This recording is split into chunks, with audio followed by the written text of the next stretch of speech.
The Royal Festival Hall is a 2,500-seat concert, dance and talks venue within South Bank Centre in London. It is situated on the south bank of the River Thames, not far from Hungerford Bridge. It is a Grade I listed building, the first post-war building to become so protected. The London Philharmonic Orchestra, the Philharmonia Orchestra and the Orchestra of the Age of Enlightenment are resident in the hall. The hall was built as part of the Festival of Britain for London County Council, and was officially opened on 3 May 1951. When the LCC's successor, the Greater London Council, was abolished in 1986, the Festival Hall was taken over by the Arts Council, and managed together with the Queen Elizabeth Hall and Purcell Room and the Hayward Gallery, eventually becoming an independent arts organisation, now known as the South Bank Centre, in April 1998.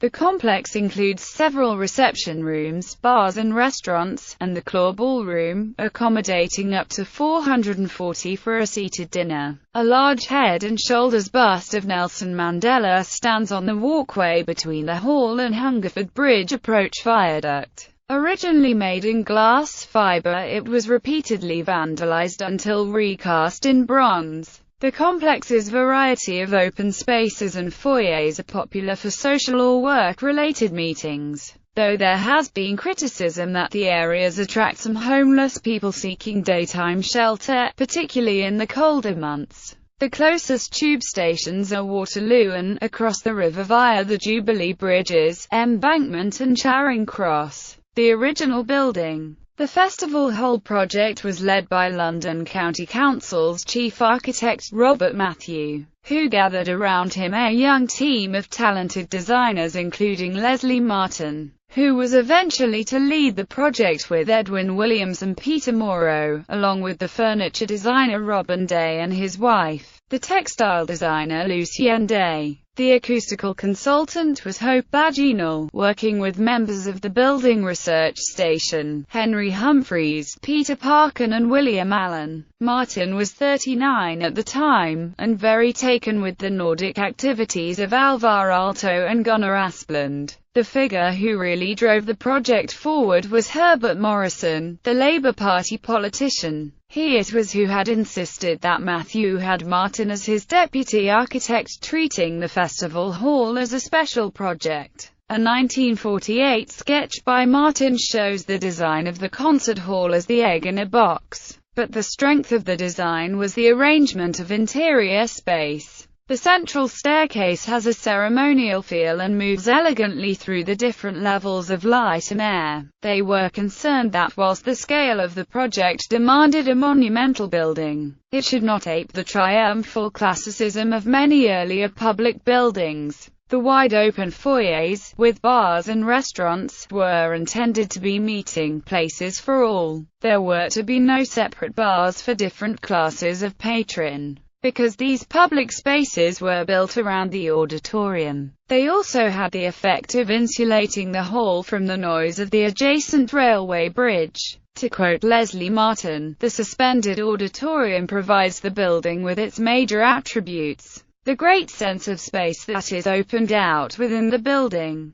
the flowing circulation from the symmetrically placed staircases and galleries that became known as the egg in the box. The hall they built used modernism's favorite material, reinforced concrete, alongside more luxurious elements including beautiful woods and Derbyshire fossilized limestone. The exterior of the building was bright white, intended to contrast with the blackened city surrounding it. Large areas of glass on its facade meant that light coursed freely throughout the interior, and at night, the glass let the light from inside flood out onto the river, in contrast to the darkness which befell the rest of London after dusk. The hall originally seated 2,901. The cantilevered boxes are often described as looking like drawers pulled out in a hurried burglary, but none has a compromised sightline. The ceiling was willfully sculptural, a conceit at the very edge of building technology and, as it turns out,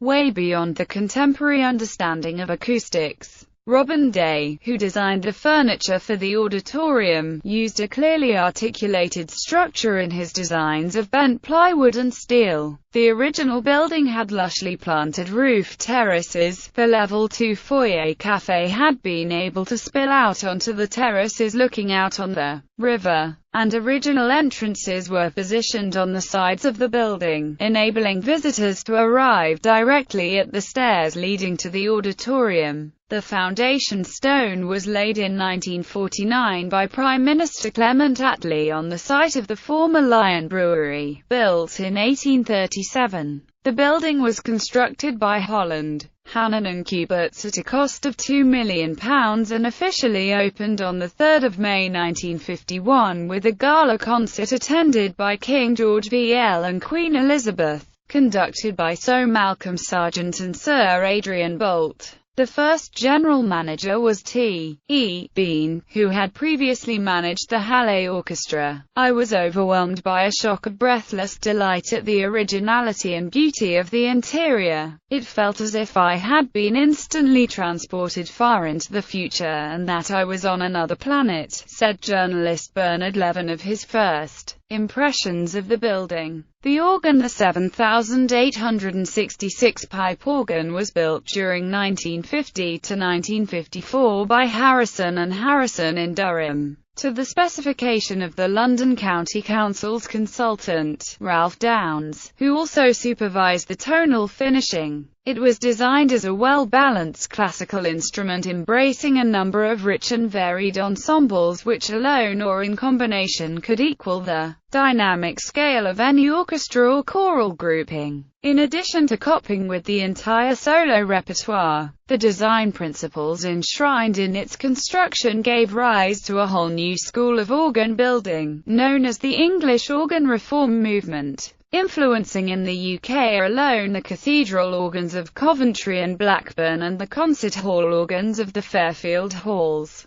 Croydon and the Bridgewater Hall, Manchester. There are also innumerable organs in other countries which have been influenced by it. However, the design of the organ and its housing made maintenance difficult, and by 2000 it had become unusable. It was consequently completely removed before restoration of the hall itself began in 2005, and after restoration and updating by Harrison and Harrison, a third of the organ was reinstalled. The remainder was reinstalled between 2012 and 2013, and voicing completed in 2014. The acoustic problem. The festival hall was one of the first concert halls in the world to be built using the application of scientific principles, both theoretical and experimental. Hope Baginal and his colleagues from the Building Research Station formed an integral part of the design team. The acoustic behavior of the seats was measured and tested in a laboratory to enable more exacting design. Careful consideration of external noise problems was undertaken. Following the opening of the hall, there was some criticism of certain aspects of the acoustics. This was partially attributable to the fact that some of the original specifications for room surfaces determined by the acoustic consultants were ignored in the building process. A specific problem for performers was the difficulty of hearing each other on the platform. Both the angled blast side walls and the plywood reflectors projected sound away from the stage. The general consensus was that the hall was too dry, not reverberant enough, particularly at low frequencies, and that the bass tone was weak. The definition was excellent for chamber and modern music, but the whole was not as effective for music of the late classical or romantic period.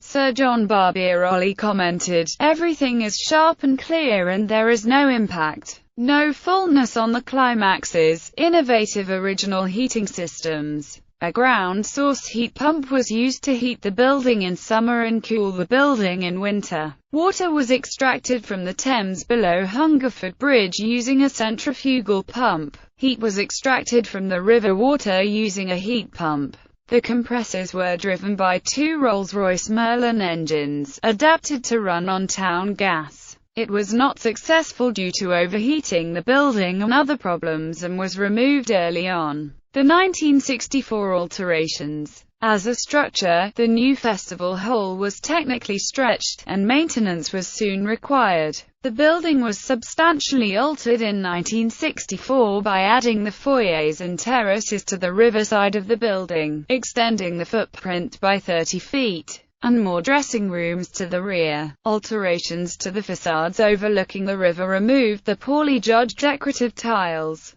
altering the Scandinavian modernism of the building's primary public face in favor of a plainer and hard-edged style. 23. The building's original entrance sequence was much compromised by these changes and the later additions of raised concrete walkways around the building to serve the neighboring Queen Elizabeth Hall, Purcell Room and the Hayward, built in 1967/8. Assisted residents Leo Beranek, an American acoustics engineer who had undertaken measurements of all of the world's leading concert halls, had identified that the interior treatment of the auditorium was absorbing too much sound. By 1962, the authorities, after prolonged experiment, had become convinced that no improvement in the hall's reverberation could be achieved by any further treatment of its surfaces. Longer reverberation would require modification to the main structure, reducing the seating capacity and the provision of a new ceiling. This was considered too costly, particularly as any hypothetical gain in warmth or resonance might well be by the sacrifice of other positive qualities for which the hall was generally esteemed. For example, its clarity, its comparative uniformity of acoustic response and its freedom from echo. It was known that the ancient Greeks had developed the technique of using vases built into their auditoria which added resonance to strength and tone, or improve its quality, though the effect was very weak. The Building Research Station developed an electronic method of lengthening the reverberation time by a system called assisted resonance, in which some of the acoustical energy lost to the surfaces of the hall was replaced by acoustical energy supplied by a loudspeaker. Each microphone and its associated loudspeaker was limited to the one frequency by placing the microphone inside a Helmholtz resonator fitted into the ceiling in a range of sizes which resonated over a wide range of the low frequencies which critics and musicians thought did not adequately reverberate in the hall. 172 channels were used to cover a frequency range of 58 Hz to 700 Hz, increasing reverberation time from 1.4 to 2.5 s in the 125 Hz octave band. However, the system never fully solved the problem, and as it aged it became unreliable, occasionally emitting odd sounds during performances. It was switched off in 1998, which returned the acoustics to their poor state. So bad that they make performers who play in it lose the will to live, according to Sir Simon Rattle. The 2007 renovation. The building underwent a substantial renovation between 2005 and 2007 aimed at improving the poor acoustics and building layout. Led by architects Allies and Morrison with consulting engineer firms Max Fordham LLP and Price and Myers. The interior of the concert hall space was almost entirely intact until this remodeling, which saw its stage canopy and walls rebuilt in planar, more rectangular forms. Seating was reduced slightly to 2,788, including the choir seating. This was carried out in the face of opposition from conservationists, led by the 20th Century Society. On the advice of acoustics firm, Kierkegaard Associates. The lack of reverberation and the difficult performance conditions for musicians were corrected by changes in the fabric of the auditorium. Surfaces that had previously absorbed sound were transformed to support and sustain that sound. The tapestries on the back walls of the boxes were gathered up to increase reverberation, but can be redeployed, together with additional absorbent blinds above the stage and around the hall whenever needed. The wooden wall panels of the hall were relined to change their acoustic qualities, and the undulating plaster ceiling panels were completely reconstructed using more robust materials to provide greater warmth of sound and support for bass frequencies. New adjustable acoustic canopies were placed over the stage's width to allow bass frequencies to resonate in the space above the stage, and for treble frequencies to be reflected back to improve feedback to performers. The stage was reconfigured to provide more space for performers, and the arrangement of walls around the stage was altered significantly. The original Robin Day designed seats were restored and reupholstered to make them more comfortable, and more acoustically appropriate. The major refurbishment presented an opportunity to add to the infrastructure of the venue to make the process of get in and get out in a single day easier, and to add to the flexibility of the venue. Theatre consultants Karen Angier worked with ISG Interior, Exterior and Stage Technologies to create a new working space over the stage area with 4 large movable lighting bridges, capable of load sharing to lift large touring productions without the need for custom rigging. Delstar Engineering supplied 11 lifts to form the stage platform. These allow the stage layout to be reconfigured in many ways to suit the nature of the performance taking place. The choir benches can now be wheeled out to provide a level floor for staged and dance performances. The space between seat rows has been extended by 75 mm by rebuilding the concrete floor of the stalls, with a loss of only 118 seats. Cooling has been introduced by reversing the airflow in the auditorium. During the 2000s, a building comprising 7 commercial units was erected opposite the western side of the hall, with many of the South Bank administrative offices above. Shops and restaurants were added along the river frontage. The venue officially reopened to the public in June 2007. The refurbishment was estimated to have cost in the region of £91 million. A film documenting the refurbishment, entitled This Is Tomorrow, was directed by Paul Kelly and produced by Andrew Hinton. Organ refurbishment. The organ has been reconfigured to suit the new architectural and acoustic requirements. Its depth has been reduced by 110 centimeters, but the basic principles of the layout have been respected. Following a successful campaign to raise £2.3 million for a full restoration and reinstallation of the organ, the original organ builders, Harrison and Harrison, finally completed the reinstallation on 29 August 2013. Further work including rebalancing the pipework followed and was completed in time for the re-inauguration of the organ on 18 March 2014. Exactly 60 years since it was first inaugurated. The first orchestral and organ concert was on 26 March 2014 and was recorded for the London Philharmonic Orchestra's own live label. The organ remains the third largest organ in Great Britain by number of pipes, with 7,866 pipes and 103 speaking stops.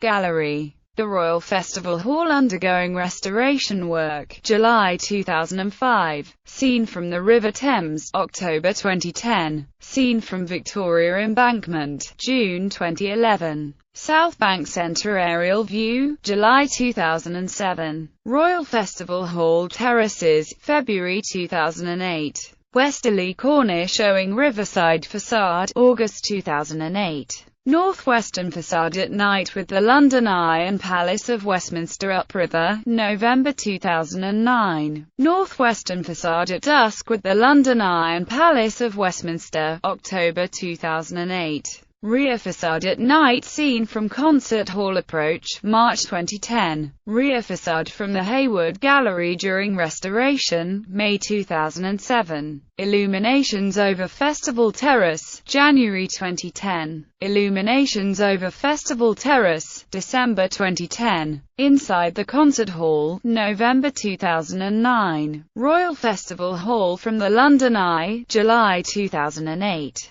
Walking Through the Appearing Rooms fountain installation, by Danish artist Jeppe Hein, outside the RFH during reopening celebrations after 2007 refurbishment.